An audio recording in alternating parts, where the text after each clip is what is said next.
Next हम लोग पढ़ेंगे projection of A vector on another vector. यहाँ पर हम लोगों को दो वर्ड्स बहुत अच्छी तरीके से ध्यान रखने हैं। एक तो प्रोजेक्शन वेक्टर और एक प्रोजेक्शन। क्या क्या भाई? प्रोजेक्शन वेक्टर और दूसरा जस्ट प्रोजेक्शन। जब प्रोजेक्शन की बात करेगा तो हमें जो आंसर बोलना है वो हमेशा पॉजिटिव बोलना है। ठीक है, प्रोजेक्शन इज ऑलवेज पॉजिटिव। ये स्केलर है और प्रोजेक्शन वेक्टर नाम से पता चल रहा है। ठीक है, प्रोजेक्शन वेक्टर नाम से पता चल रहा है तो ये पॉजिटिव भी हो सकता है और नेगेटिव भी हो सकता है क्योंकि इसमें डायरेक्शन इन्वॉल्व है। ये बात समझ में? ठीक है, अब आगे चलते हैं कि हो क्या है। मान लो मेरे पास में कोई वेक्टर है, ये कोई वेक्टर है, वेक्टर ए। मैं इधर कोई दूसरा वेक्टर है, वेक्टर बी। इन दोनों के बीच में एंटी क्लॉकवाइज डायरेक्शन में एंगल कितना है? थीटा। कौन सी डायरेक्शन है भाई? Anti clockwise. ध्यान रखना है, एंगल थीटा है। तब पहले भी हम लोग इस चीज को पढ़ चुके हैं। तब कुछ ऐसा हमारे पास में निकल के आएगा,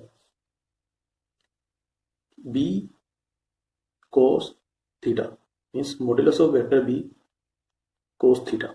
ये जो है ये है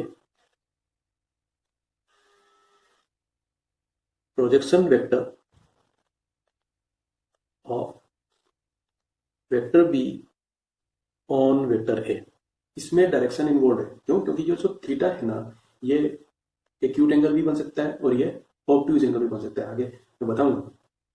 और इसका जो मॉड्यूलस है, मतलब खाली इसका मैग्नीट्यूड मैग्नीट्यूड यानी कि इस तरीके से modulus vector B cos theta, इसको हम लोग बोलेंगे projection of vector B on vector. ये इसका सीधा सा मतलब है, जिसको हम लोग पहले फिजिक्स में कंपोनेंट्स बोला करते थे, है ना।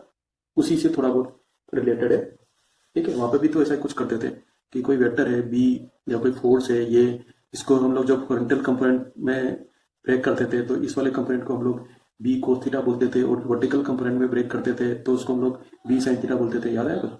बस वही। ठीक है, देखो जब हम लोग प्रोजेक्शन वेक्टर की बात कर रहे हैं तो ये किस पर डिपेंड कर रहा है? कोस थीटा पर।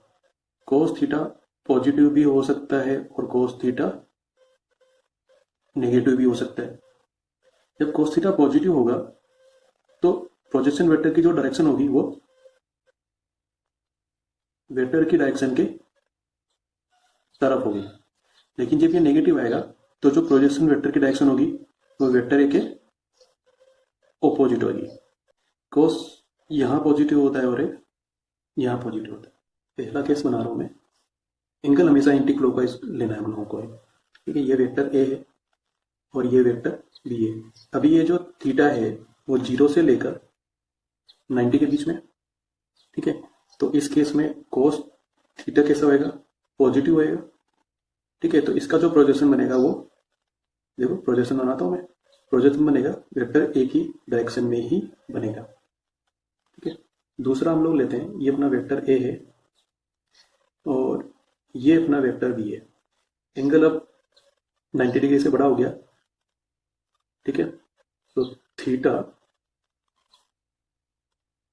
Is from 90 degree to 180 degree. अब इसका जो प्रोजेक्शन बनेगा वो किधर बनेगा? इसका प्रोजेक्शन इस तरफ बनेगा। ठीक है, किस तरफ? इस तरफ, यानी कि वेक्टर ए के ऑपोजिट डायरेक्शन में। और इसीलिए cos थीटा कैसा होगा? नेगेटिव। नेक्स्ट, अपने पास में ये वेक्टर ए है, वेक्टर बी को मैं अब इस साइड लेता हूं।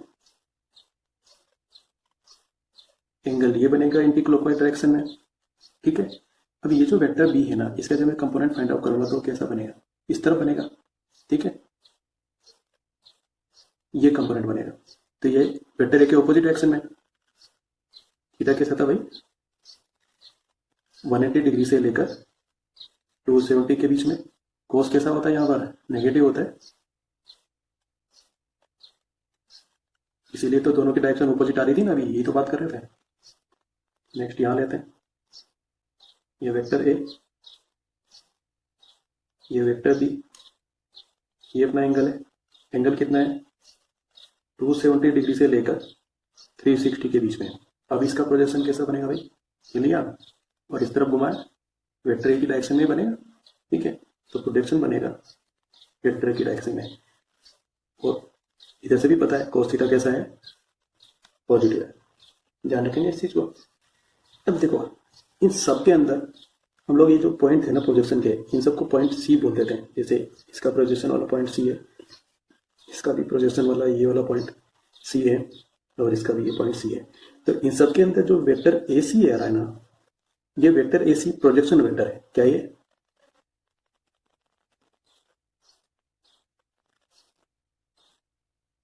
प्रोजेक्शन वेक्टर है, इस पर ऑन वेक्टर है, इसका ऑफ वेक्टर।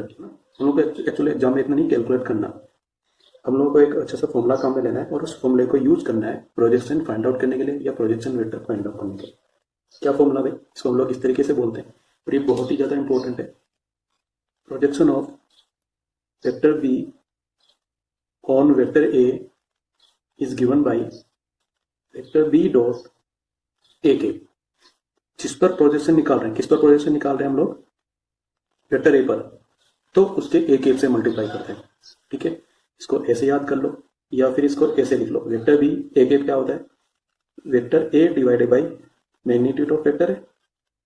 ठीक है ना, इसको इस तरीके से लिख लिया जाता है, A dot B divided by magnitude of vector है। इस फॉर्मूले को हम लोगों को अच्छे से याद रखना है। जिस पर प्रोजेक्शन निकालना है उसके मैग्नीट्यूड से नीचे डिवाइड करेंगे। जो प्रोजेक्शन वाले फॉर्मूले थे इसको हम लोग दो तरीके से लिखते हैं, एक vector A dot vector B divided by modulus of vector B, और दूसरा vector A dot vector B divided by modulus of vector A. इन दोनों के अलग अलग मतलब समझते हैं। ये क्या था, ये फॉर्मूला था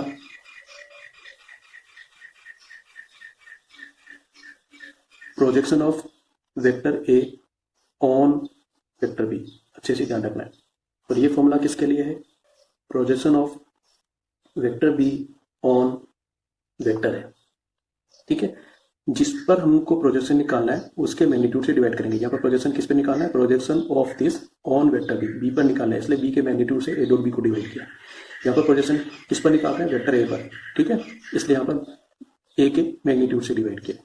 इसमें बिल्कुल कंफ्यूजन नहीं होना चाहिए, इसको इसी तरीके से हम लोगों को याद रखना चाहिए।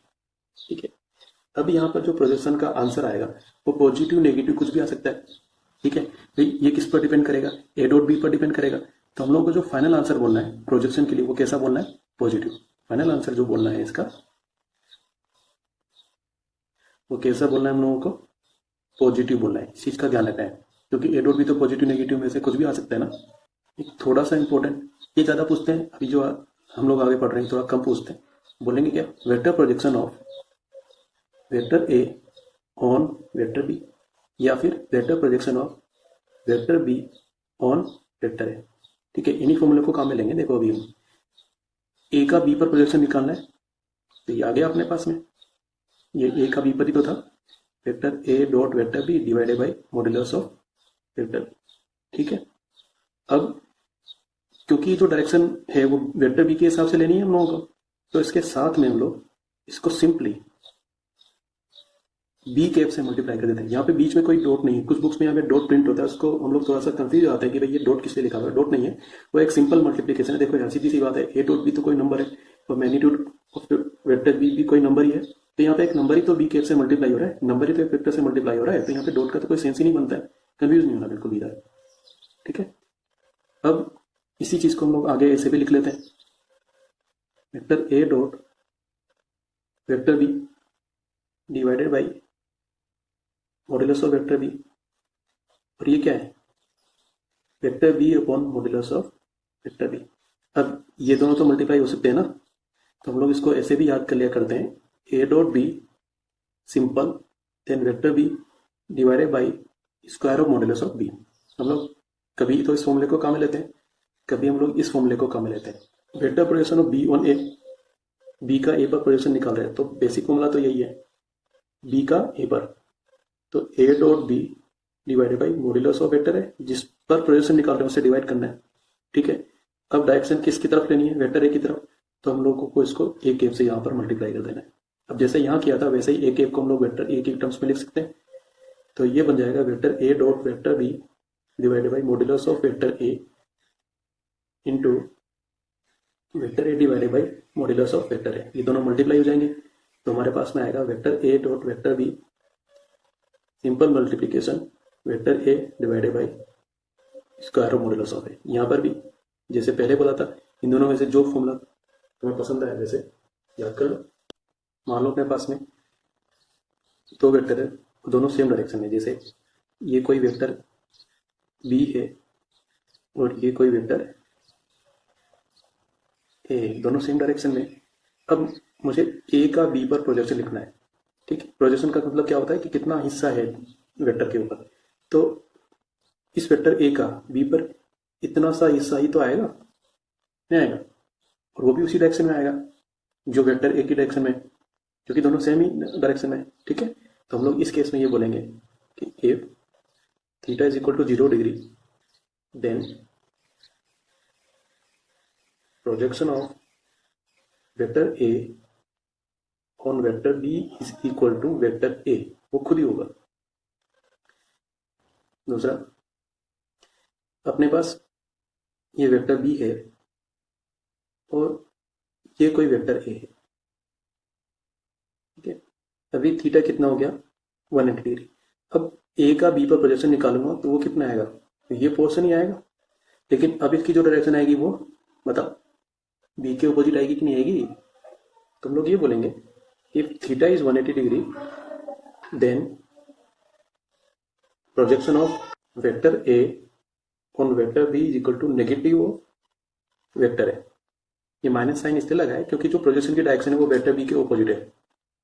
इसी तरीके से मान लो theta is equal to 90 degree या फिर 270 डिग्री है, तब जैसे मान लो ये अपने पास में वेक्टर बी है और वेक्टर ए इधर है।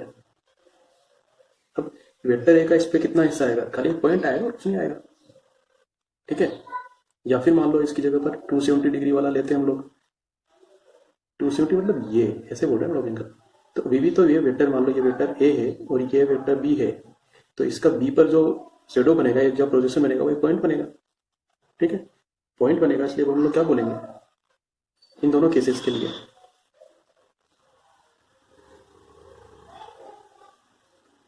कि projection of vector A on vector B is 0 vector, ठीक है।